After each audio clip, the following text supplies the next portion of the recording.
Fahad ഫാസിലിന്റെ okay ZK ഓടും കഴുത ചാടും കഴുത നെറ്റ്ഫ്ലിക്സിലാണ് സ്ട്രീം ചെയ്യുന്നത്. സോ ആക്ച്വലി എനിക്ക് അറിയാം ഇത് ഓടും കുതിര ചാടും കുതിര എന്നൊക്കെയാണ്. കുതിര എന്നൊന്നും വിളിക്കാൻ പറ്റില്ല, കുതിരയ്ക്ക് മാനക്കെടാം. ഈവൻ കഴുത എന്ന് വിളിച്ചാൽ കൂടി കഴുത പോയിട്ട് ചിലപ്പോൾ മാനനഷ്ടത്തിന് കേസ് കൊടുക്കും.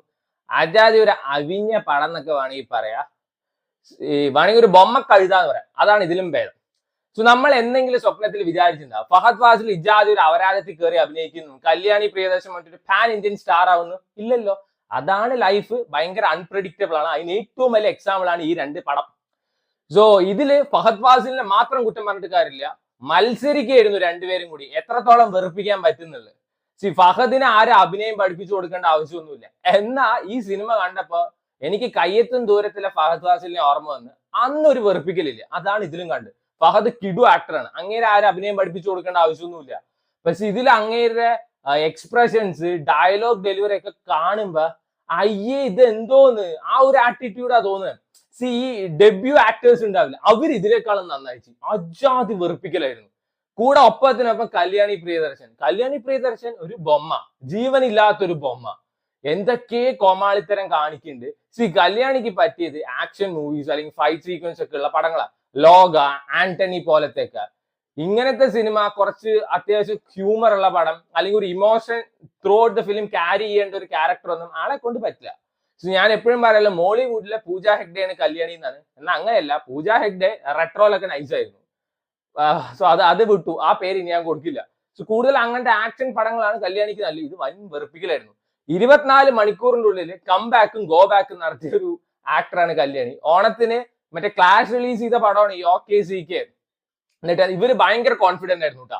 അതായത് ശ്രദ്ധിച്ചാറ, ലോകയ്ക്ക് കിടന്ന് മറിഞ്ഞ് ഇവര് പ്രൊമോഷൻ നടത്തുമ്പോഴും ഇതിനധികം പ്രൊമോഷൻ ഒന്നും നടത്തിയിട്ടുണ്ടായിരുന്നില്ല. മേ ബി അവർ ഭയങ്കര കോൺഫിഡന്റ് ആയിരുന്നു ഫഹദ് ഫാസിലിന്റെ പടമാണ് വൻ ഹിറ്റ് ആയിരിക്കുന്നുള്ളത് എന്നത് അസ്ഥാനത്തുള്ള പ്രതീക്ഷയായിട്ടാണ് തോന്നിയത്. ഈ അൽതാഫ് സലീമാണ് ഈ cinema director, from the director of ഞണ്ടുകളുടെ നാട്ടിൽ ഒരു ഇടവേളയ്ക്ക് ശേഷം, റൈറ്റ്? ആളാണ് എടുത്തു വെച്ചിരിക്കുന്നത് ഈ പടം. എനിക്ക് തോന്നുന്ന ആളുടെ തലയിൽ വല്ല വെള്ളക്കെ വീണപ്പോ ആൾ എടുത്തു വെച്ച പടമായിരിക്കും. ആൻഡ് ഏതോ ഒരു ഇന്റർവ്യൂല് ആള് പറയുണ്ടായിരുന്നു ഫഹദിന്റെ ചില എക്സ്പ്രഷൻസ് കണ്ടിട്ട് എനിക്ക് ഭയങ്കര ഞെട്ടലുണ്ടായി, വൻ കിടുവായിരുന്നു ഈ അപരാധം കണ്ടിട്ടോ.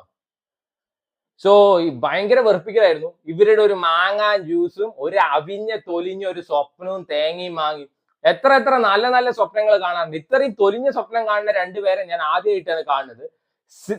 സ്റ്റിൽ ഈ സിനിമയിൽ മരുഭൂമിയിലുള്ള മഴ പോലെ നമ്മുടെ ലാൽ ഉണ്ടായിരുന്നു. ലാല് ത്രൂ ഔട്ട് ദ പടം കിടുവായിരുന്നു, വൻ കിടു.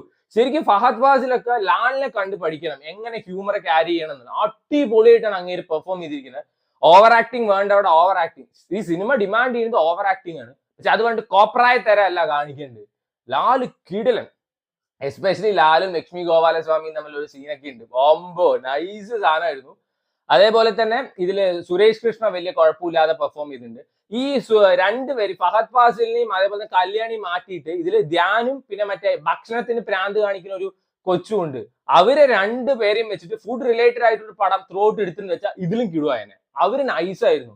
എനിക്ക് തോന്നുന്നു ഈ സിനിമ എനിക്ക് കാണാൻ ഒരു ഇൻട്രസ്റ്റ് തോന്നിയത് ആ രണ്ട് ക്യാരക്ടേഴ്സ് വന്നപ്പോഴാണ്. ധ്യാനൊക്കെ അത്യാവശ്യം നന്നായിട്ട് തന്നെയാണ് പെർഫോം ചെയ്തിരിക്കുന്നത്. വലിച്ചു നീട്ടിന്റെ ഒരു തൊലിഞ്ഞ പ്രേമവും മാങ്ങാ ജ്യൂസും ആയിട്ട് എന്തോന്നടെ ഇത് തീരുന്നില്ലേ. ഇത് വലിച്ചു നീട്ടി ഏകദേശം 2-2.5 മണിക്കൂർ വരെ എടുത്തു വെച്ചിട്ടുണ്ട്. എനിക്ക് ഭയങ്കര ബോറായിട്ടൊരു പടം തോന്നി. ചിലവർക്ക് ഇത് ഭയങ്കര ക്ലിക്ക് ആവാതിരിക്കാം. സോ ഓരോരുത്തരുടെ പെർസ്പെക്ടീവ്സ് പോലെയാണ്. പക്ഷെ ഇതൊന്നും ഒട്ടും വർക്കാവില്ല. ഇപ്പൊ ഞണ്ടുകളുടെ നാട്ടിലൊരു ഇടവേളയ്ക്ക് ശേഷം ആ ഒരു സിനിമയ്ക്ക് എനിക്ക് ഭയങ്കര ഇഷ്ടമുള്ള പടം. ഞാൻ എപ്പോ ടി വിയിൽ വന്നാലും അത് കാണുന്നതാണ്. എനിക്ക് അത്ര ഇഷ്ടപ്പെട്ട ഒരു സിനിമയാണ്. അതൊക്കെ വെച്ച് നോക്കുമ്പോൾ ഇത് ഒന്നുമില്ലാത്തൊരു സിനിമ. കോമഡി പറഞ്ഞിട്ട് കോപ്രായത്തരം കാണിക്കുന്നതല്ല, അതല്ല കോമഡി. കാണുമ്പോ നമുക്ക് ചിരി വരാം. ഇത് അയ്യേ എന്നുള്ളൊരു തോന്നലാ തോന്നിയത്. ഒന്നുമില്ലാത്തൊരു പടം. ഈ സിനിമയുടെ ആദ്യത്തെ കുറച്ച് സീൻസ് ഫഹദ് ഫാസിലിന്റെ എക്സ്പ്രഷനും കാണുമ്പോൾ തന്നെ ഇത് കാണാനുള്ള സകല മൂടുമ്പോൾ സ്റ്റിൽ ഞാൻ വിചാരിച്ചു എന്തെങ്കിലും ഉണ്ടാവും. പിന്നെ ലാലിന്റെ പെർഫോമൻസും കണ്ടപ്പോൾ ഐ തോട്ട് എന്തെങ്കിലും എവിടെയെങ്കിലൊക്കെ ഉണ്ടാവും. ഒന്നുമില്ല. പക്ഷെ ലാല് ത്രൂ എടുത്ത പടം അടിപൊളിയായിരുന്നു. സിംഗേര് ഈയിടയ്ക്ക് ഞാൻ സറണ്ടർ പറഞ്ഞിട്ടൊരു പടം കണ്ടിട്ടായിരുന്നു തമിഴിൽ. അത് അങ്ങനെയല്ല ഡബ് ചെയ്തിരിക്കുന്നത്. സ്റ്റിൽ അങ്ങനെ കിടു അഭിനയായിരുന്നു. റീസെന്റ് ആയിട്ട് ആളുടെ പടങ്ങളൊക്കെ നല്ല രസമാണ്. ഈ ഡോൾമൈ അറ്റ്മോസ് വോയിസ് ഉണ്ട് എന്നുള്ള പ്രശ്നം മാത്രമേ ഉള്ളൂ. ഒന്നും മനസ്സിലാവുന്നില്ല. സ്റ്റിൽ ഈ പടത്തിൽ അടിപൊളിയായിരുന്നു. സോ ട്രൈ ഇട്ടോ.